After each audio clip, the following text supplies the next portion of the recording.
Facebook জুড়ে আবারও profile লাল করার হিড়িক পড়েছে। সোমবার রাত থেকে শুরু হয়েছে এই ট্রেন্ড।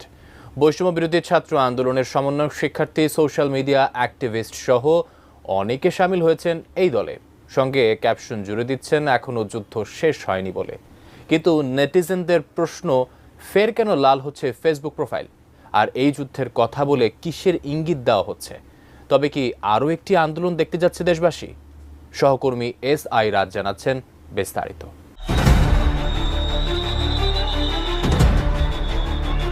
চলতি বছরের জুলাইয়ে কোটা সংস্কার আন্দোলনে শিক্ষার্থীদের ওপর ছাত্রলীগের হামলার পর ফেসবুকে প্রোফাইল লাল করার কর্মসূচি দিয়েছিল বৈষম্য বিরোধী ছাত্র আন্দোলন। সেই কর্মসূচি সাদরে গ্রহণ করেছিল নেটিজেনরা। তখন লাল প্রোফাইলে ভরে যায় ফেসবুক। পরে শিক্ষার্থীদের সেই আন্দোলন